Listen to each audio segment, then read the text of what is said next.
వంటింటి రుచులకి స్వాగతం.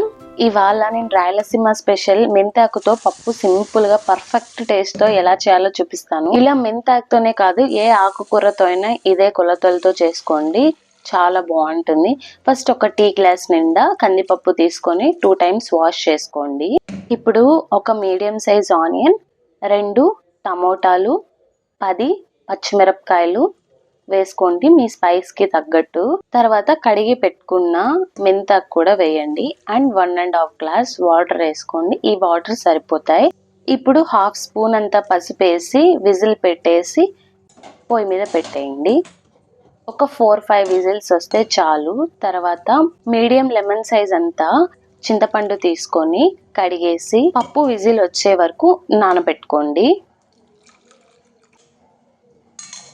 ఇప్పుడు పప్పు విజిల్ వచ్చేసింది. కుక్కర్ కి ప్రెషర్ వెళ్ళిపోయేలోపు 10 తెల్లగడ్డలు తీసుకొని మీరు పప్పు గుత్తితో నెమ్మదిగా ఇలా దంచండి, ఎందుకంటే ఆయిల్లో వేసినప్పుడు మన మీద ఎగరకుండా ఉంటుంది. అండ్ 2 ఎండుమిర్చి కూడా తీసుకోండి. ఒక 1/2 ఎర్రగడ్డ కూడా కట్ చేసుకొని పక్కన పెట్టుకోండి. ఇప్పుడు మనకి ప్రెషర్ వచ్చేసింది. అందులో కొంచెం మీ టేస్ట్కి తగ్గట్టు ఉప్పు వేసుకోండి. ఉప్పు వేసుకొని బాగా ఎనుపుకోండి. తర్వాత మనం నానబెట్టుకున్న చింతపండు ఇలా గట్టిగా పిసికేసి నీళ్లు పప్పులో వేసేయండి.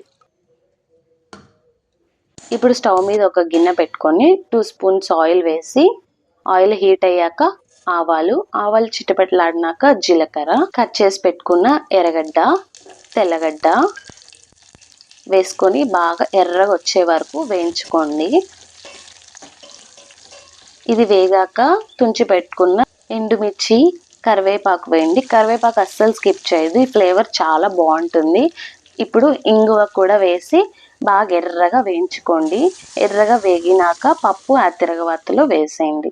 మనం పచ్చి చింతపండు వేసాం కాబట్టి పప్పు 2-3 minutes వరకు ఉడకాలి, పచ్చి వాసన. ఇలా నేను చెప్పినట్టు ఏ ఆకుకూరతో అయినా పప్పు చేసుకోండి, సూపర్ గా ఉంటది. టేస్ట్ చాలా కమ్మగా ఉంటది. ఒక ముద్ద ఎక్కువే తింటారు కానీ తక్కువ మాత్రం తినరు. మీరు కూడా ట్రై చేసి ఎలా ఉందో కామెంట్ చేయండి. Thanks for watching. Bye bye.